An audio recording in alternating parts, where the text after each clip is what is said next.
네, 반갑습니다. 모두 잘 주무셨고요.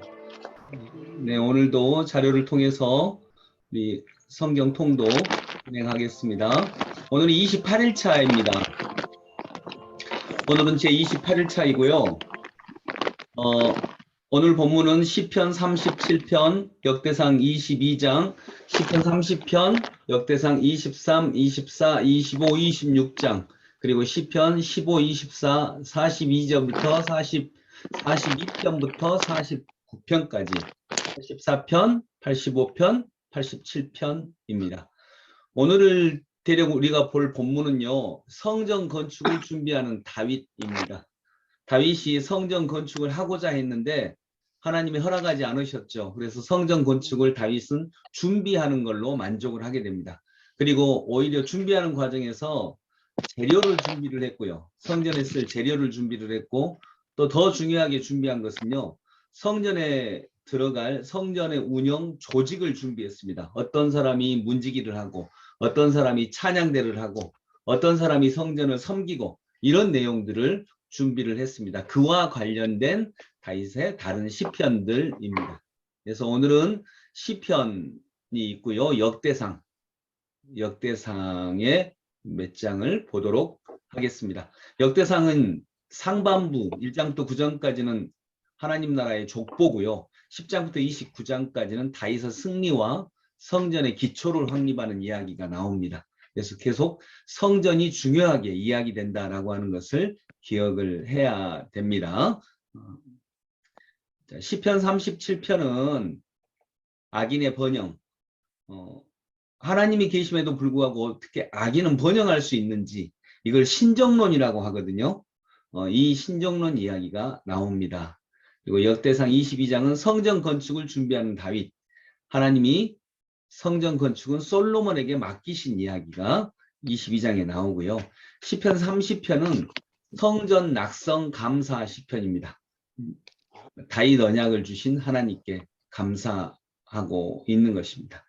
23장은 이제 이때부터는요, 23장부터는 하나님께서 다윗에게 성전을 짓는 것을 허락하지 않으셨는데 성전의 내부 조직, 레위인, 성전을 섬길 레위인들의 조직과 임무, 레위인 제사장들의 업무를 분담하고요.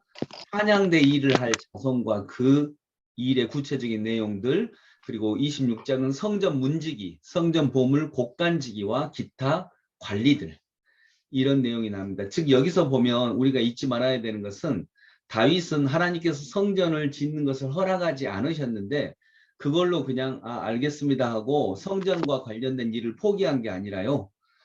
성전의 재료를 준비한 사람이 다윗이고요.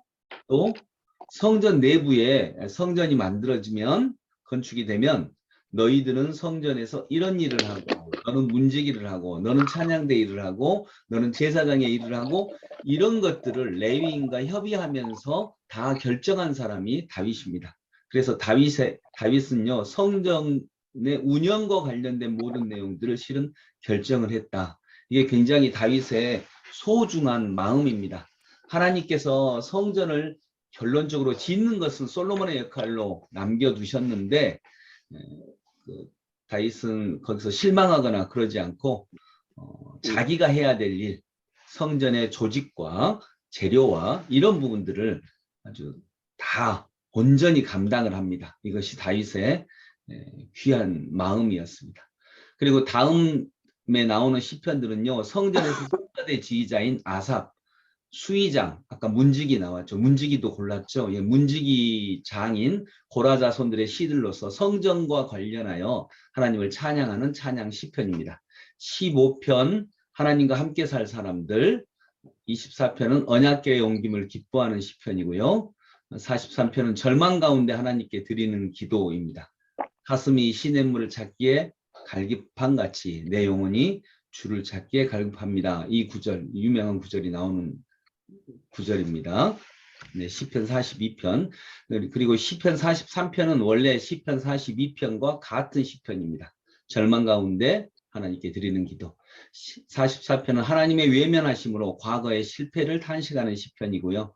45편은 여호와의 영광이 드러나는 시편입니다. 46편은 모든 필요를 채워주시는 하나님을 온전히 의지하는 시편. 47편은 우주의 왕이신 하나님을 찬양하며 만국을 다스리는 하나님을 찬양하는 시편입니다. 또 48편도 마찬가지로 우주의 왕이신 하나님을 찬양하는 시편. 시온에 계신 하나님의 영광을 노래합니다. 49편은 악인의 실수가 아니라 하나님을 의지하라는 시편이고요. 84편은 하나님의 집에 사는 복, 성전의 아름다움과 그곳에 오는 자들에게 위로 주심을 묵상하는 시편입니다. 85편은 이스라엘이 다시 한번 하나님의 영광이 머무는 곳이 되기를 간구하는 시이고요. 87편은 하나님의 도성에 갖는 특별한 위치를 송축하는 시편입니다. 큰 흐름은 이렇습니다. 다윗은 예루살렘으로 도성을 정하고요. 법궤가 있던 오르난의 타작마당을 성전 터로 지명합니다. 이래서 이제 성막의 시대, 성막은 이동하는 성전입니다. 성막이니까요. 성막의 시대는 저물고 성전의 시대가 새롭게 시작됩니다. 근데 아까 말씀드렸듯이 오늘의 큰 흐름은 성전을 건축하는 것은 솔로몬에게 맡겼는데 다윗이 성전이 건축하는 것이 자기 역할이 되지 않는다 해서 실망하거나 뭐 손을 놓아버리거나 그런 게 아닙니다. 다윗은 모든 그 재료, 모든 성전 운영을 다 준비합니다. 그래서 다윗은요 솔로몬에게 성전 건축의 사명을 위임하며 다음과 같이 말합니다. 모든 규례와 법도를 삼가 행하면 형통하리니. 즉 이것은 성전을 지으면서 성전을 어떻게 지어라 라고 명령한 게 아니고요. 모든 규례와 법도를 행하라. 이렇게 성전과 함께 명령한 것입니다. 자기 아들 솔로몬에게. 이는 성전 건축을 신앙의 충분 조건으로 생각하지 말라는 뜻입니다. 성전을 짓는 것은 솔로몬에게 꼭 필요한 일이지만 충분한 일은 아닙니다. 솔로몬이 왕으로서 사명을 충분히 감당하기 위해서 여기 말한 것처럼 규례와 법도를 지키는 것, 하나님의 율법에 순종하는 일을 성전을 짓는 것과 같이 힘을 써서 해야 된다라고 하는 것을 얘기하고 있고 다윗의 마음, 이런 마음이 성전을 준비하는 다윗의 준비를 만들어냈던 것입니다. 그래서 이런 내용들을 꼭 우리가 기억을 해야 하리라 봅니다. 오늘 읽어야 할 본문 중에 중요한 구절 한번 보겠습니다. 시편 37편 7절과 11절. 네. 시편 37편 7절과 11절. 네, 같이 읽습니다. 여호와 앞에 잠잠하고 참고 기다리라. 자기 길이 형통하며 악한 길을 이루는 자 때문에 불평하지 말지어다. 그러나 온유한 자들은 땅을 차지하며 풍성한 화평으로 즐거워하리로다. 아멘. 네, 여러분 아까 시편 37편은 뭘 말하는 시편이라고 했나요? 신정론을 언급하고 있습니다. 신정론이 뭐냐면 신정호 장로님 동생분이 신정론이 아니고 신정론은 하나님은 온전하시고 하나님은 거룩하시고 하나님은 강하신데 어떻게 이 세상에 악이 존재합니까? 라고 하는 그런 내용입니다. 악이 존재함에도 불구하고 하나님의 강하심과 권능하심을 인정할 수 있습니까? 이런 내용들이거든요. 네, 이것은 결국에는 하나님께서 의로운 자들에게 결국에는 상을 주신다. 지금은 악인이 풀처럼 번성하는 것 같지만 그러나 의인은 나무처럼 자라서 모든 숲을 이룰 것이다 라고 하는 그런 비유로 그런 비유가 적당하겠네요. 예, 그런 내용들을 얘기하고 있습니다. 그래서 땅을 주시는 것 자체는 땅 자체가 아니라 그 땅에서 하나님의 나라를 이루어야 할 책임이 의로운 그리스도인들에게 있기 때문입니다. 그래서 하나님은 이스라엘 민족에게 가나안 땅을 약속하셨는데요.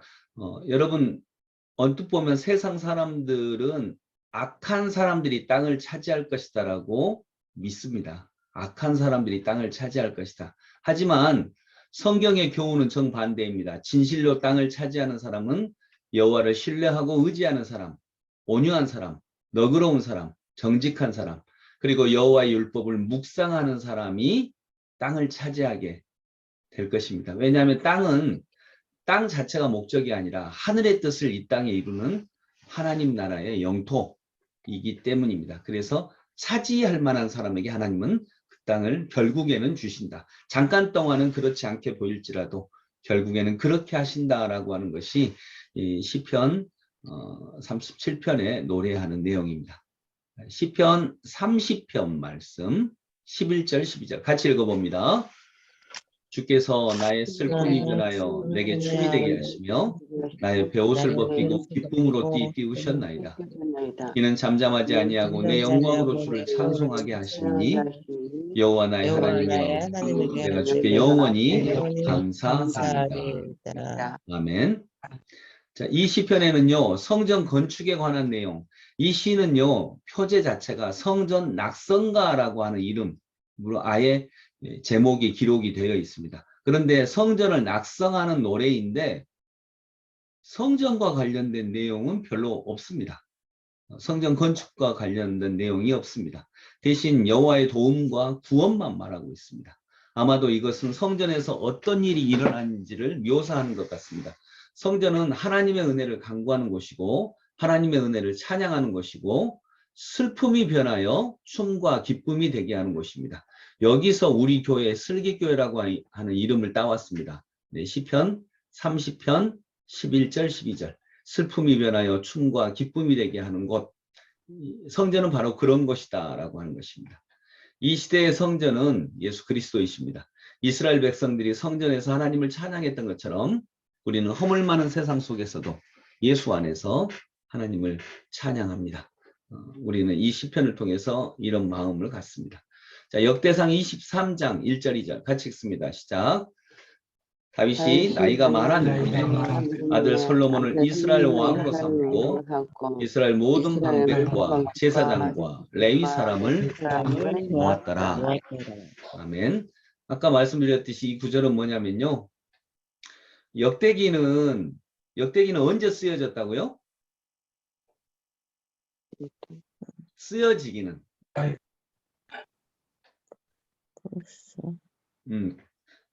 그것을 다 아실 텐데 겸손하여서 말씀을 다 안 하시고 계시는데 제가 말씀을 드리면 역대기는 바벨론 포로기 이후에 다시 돌아와서 성전을 건축할 때 쓰여졌습니다.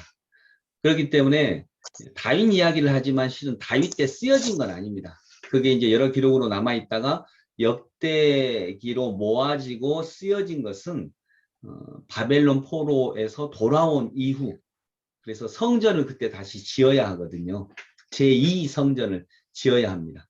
그래서 다윗의 사역을 통해 성전의 과거 형태를 매우 상세하게 설명을 합니다. 솔로몬 성전이죠. 솔로몬 성전이고 제 두 번째 성전은 바벨론 포로에서 돌아와서 지은 성전을 수룹바벨 성전이라고 합니다. 네, 수룹바벨 성전을 짓기 전에 역대기를 지은 거죠. 그래서 성전을 지으면서 이 성전을 통해서 아까 말씀드렸던 것처럼 성전이 목적이 아니고 이스라엘 민족의 신앙 회복을 궁극적으로 추구했던 것입니다. 근데 이는 이제 이러면서 역대기에 성전에 대해서 아주 자세하게 운영 형태라든가 재료라든가 어떻게 운영된다 이걸 자세하게 설명합니다. 이 이유는요. 성전을 재건하면서 하나님의 뜻을 기준으로 삼고자 했기 때문입니다. 성전 재건의 기준을 효율성이나 합리성이 아니라 말씀에 두었던 것입니다. 이때는 다윗이 솔로몬 성전을 지을 때는 다윗이 성전 재료라든가 이런 것들을 다 준비를 했습니다. 성전의 운영 체계도요.